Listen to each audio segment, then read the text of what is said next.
So what else are the candidates saying about their energy policies? Well, to discuss that, let's bring in Tyson Slocum, Director of Public Citizens Energy Program. Welcome to the show. Yeah, great to be here.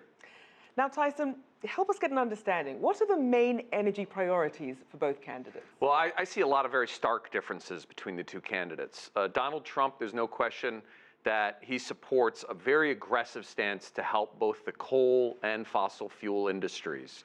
His primary energy advisor is a guy named Harold Hamm, who is the CEO of a major energy company that is one of the largest frackers of oil in North Dakota and elsewhere.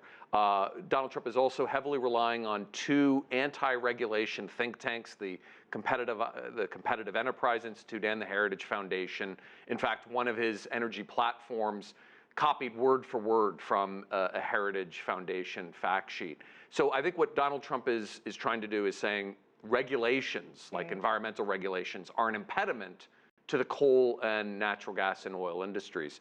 There's a problem with that statement in that it isn't regulations that's been hurting coal. It's actually been the abundance of cheaper natural gas through fracking.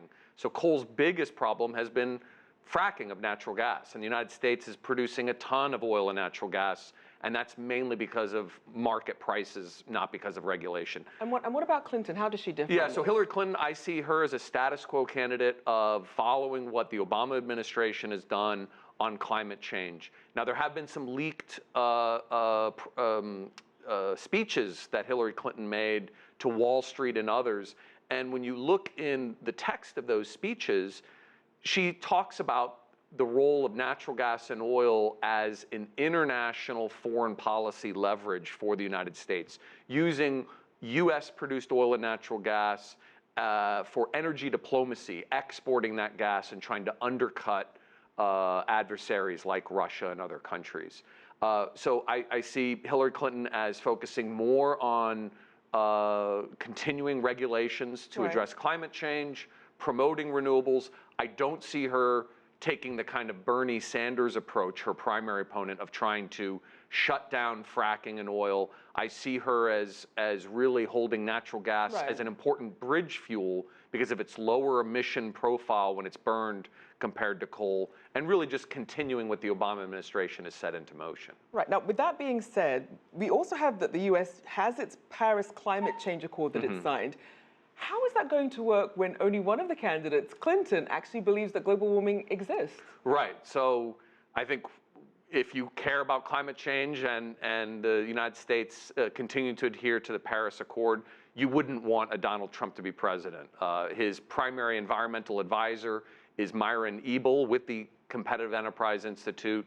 And he's come right out and says that climate change is a hoax, that there's no science behind it, and that he would abolish the EPA.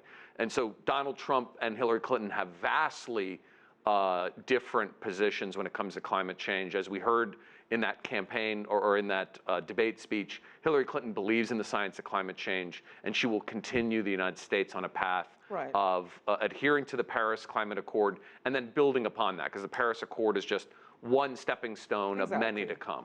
Now, with that being said, you also have businesses, communities, and voters who rely on these industries. What has their reaction been to what they're hearing from the candidates? Well, I think in general, folks that live in areas where we extract a lot of fossil fuels have been trending Republican for a while because, particularly in coal country, where we've seen big declines as global coal demand has shrunk a little bit and as coal has lost significant market share in the U.S. power sector, losing primarily to natural gas, but also to renewables.